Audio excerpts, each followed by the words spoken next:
Today's episode, we're going to be driving around in an M5A1 tank in Heroes and Generals. This is a light tank. It was built in the United States, American Car and Foundry, as well as General Motors. It was built from 1941 to 1944. There were about 22,700 of them built in a number of variations from an M3 to M5. The one in the game in particular is an M5 variant, which is it has some better features on it. It uses a 37mm cannon, carries about 147 rounds of ammunition. The actual tank carries a crew of 4, but in the game you only have 2 people, yourself and a gunner to operate the spare turret gun. This thing could travel at about 36 miles an hour, could travel around 100 miles before you had to refuel, which was probably one of its biggest limiting factors in the war, was it always seemed to be running out of gas. So let's get into the game and see how we do. Normally we get killed, but let's see how we do. So let's climb into the tank and let's see what happens. Now, when we leave here, if we look to our right, you'll see that we have a buddy who's going to be driving beside us. He's in a somewhat different tank, a bigger tank than ours, and he's going to take off. Now, ideally when you're in a tank, you like to be as far away as possible and up on a hill or hidden somewhere. A lot of times when we get blown up, it's usually because some guy with a grenade has snuck up on you. If you drive around with your head sticking out of the tank, you're going to get shot at. In a second there, you see that little red thing that came up? That meant that someone shot at us. And if we had our head sticking out, although we would have been able to probably see him ahead of time, we would get killed. I've also sped the video up a bit in places, only because the driving, we would be driving for hours as we went to different areas. This is what the sighting scope looked like, and we'll see that a little farther on. But right now we're just looking through the periscope on the tank itself. So once you're buttoned down, you've got a limited field of view, mostly just in front of you, which can be a hazard because there could be someone off to our left or our right who's going to do us some harm. You also get badges for driving. In fact, we just got one just now. So the more driving you do, the more badges you get. You get badges for hitting targets and shooting things and stuff. So you'd like to keep moving. The more moving you do, the less chance of getting hit you have. I'm just pausing here a second. I was hoping that was a section that I was at shooting somebody else, but unfortunately, I think I actually deleted that from the video. I've cut out. This thing was about a half-hour long game that I was playing, and I didn't think anybody wanted to sit there through a whole half hour and just watching me drive around. But I think I accidentally cut out one of the times I shot up a tank. When you're working your way up through the game, we're shooting at a lone guy. Now I have a couple of choices. If you look at the bottom of the screen, you'll see the view of the tank. That's that white thing you're looking at, where that shows you where I'm looking at, where the turret's aiming, not necessarily where the tank is going. And to the right of that, you'll see I've got armored piercing rounds, I've got regular rounds, and then I've got my machine gun. So I can switch between the 37mm gun and a machine gun. I can also have a second person in the tank with me who will operate the hull gun. Now he only has a limited field of view and can only shoot a few degrees on either side of the direction the tank is facing. Now in a minute this tank is going to get blown up. Here I am, there's a tank over there that I'm going to shoot at. But while this is going on, there's actually a guy sneaking up behind us in another tank, I believe, who's actually going to blow us up. And you'll see there'll be a red mark on the screen as we get hit. And there's the first one, and you'll notice there's the second, and then bam, I've been blown up good. Okay, here we are back in the tank again. Now, this is the spawning zone. As the game progresses, it's always a good idea to use the tank's gun sight because it's like a telescope. You can see further and see if there's anything outside if you can.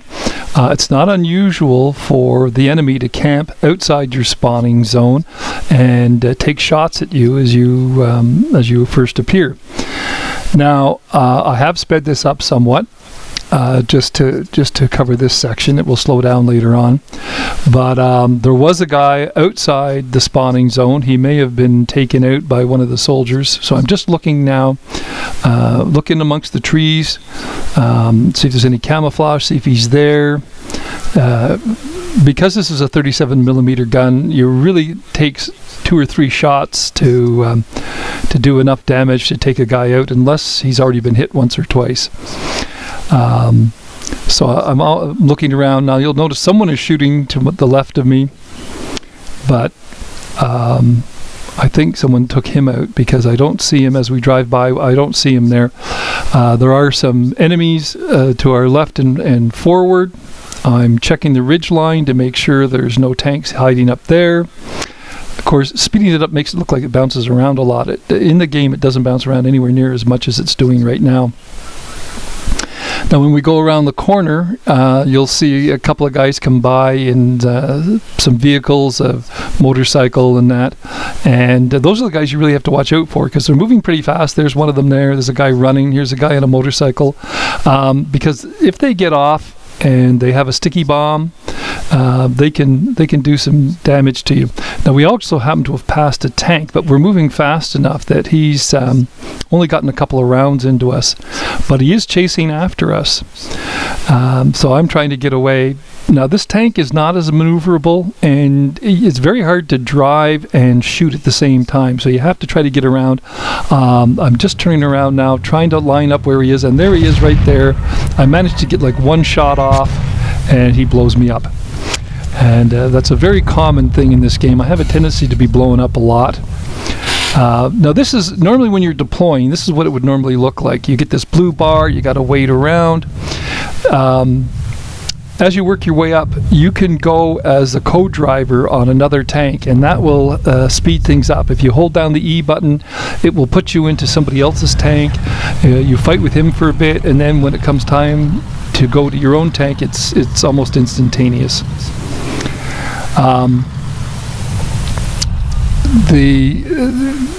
Some of the games last longer than others. This particular one is not really suited.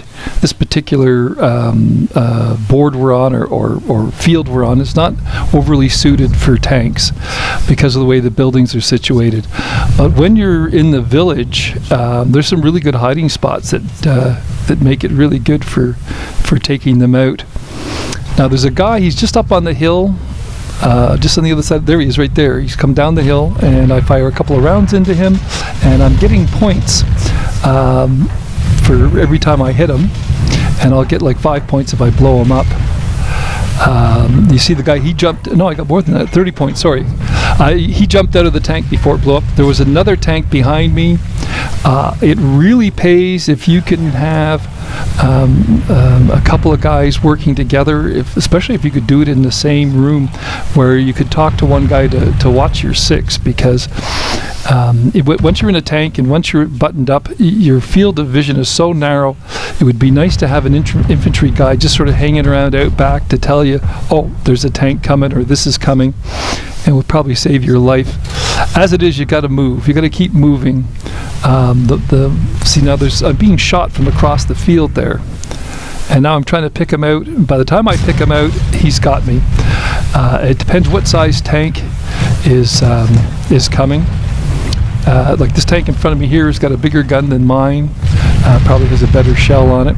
So I'm turning around trying to come out the other way. Again, this is our spawning area. The problem with spawning areas, once you fire the gun, you're no longer hidden. There's a guy up there. I hope to hit him. See how the color came in? Well, that means that the enemy can see me now. Even though I got off the first shot, I just fired again. Now I can be spotted by the enemy. So this made a perfect hiding spot. He's busy fighting somebody else, and I'm busy lobbing rounds into him. It would be nice if I could have gotten a couple more. I would have gotten the points for it. The other thing you have to look at, my turret is facing to the left. Actually, it's facing a little bit behind now. So you always have to look at the lower left-hand screen to see which way your tank is facing, because the way you're looking and the way the tank is facing are two different things. So I'm just coming around to come out the opening here, and I'm hoping that my own people are gonna protect me. But we'll have to. I know for a fact they don't. I have a tendency. I know there's someone outside. That's why I brought the sight back up again. Somewhere out there is a tank. Now, some of the tanks can fire multiple rounds really quickly. One of the German tanks can fire like 5 rounds in quick succession, and he really does a number on you. And some of the American tanks have a much bigger gun. They have a 75 millimeter, and that will do a lot more damage, obviously, than my 37 millimeter will. Also, the type of round you carry. Right now, I carry armor-piercing rounds, but if I find infantry, they're useless for infantry. But there is a high explosive round you can get, which you can switch over, and then that would be good if you saw infantry. You can sort of blow them up. Right now, I'm kind of peeking around the corner. I'm hoping I can see where this guy is before he sees me.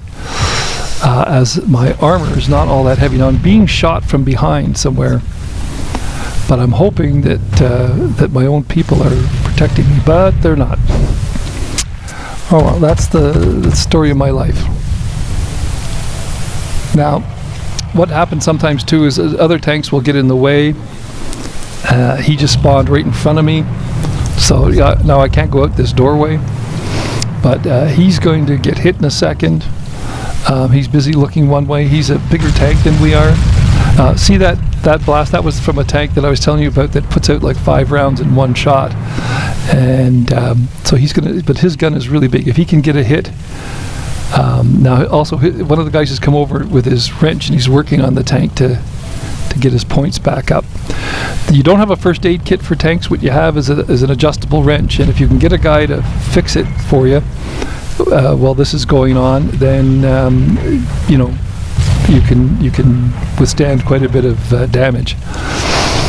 I can't get out of here at the moment, so I should have sped this area up too. I mean, this is a little on the slow side, but such is life. I would like to be able to work my way up score-wise so that I could get a heavier tank, or maybe even a tank destroyer, something with a half-decent gun on it, so that when I finally do see a target, I can take him out.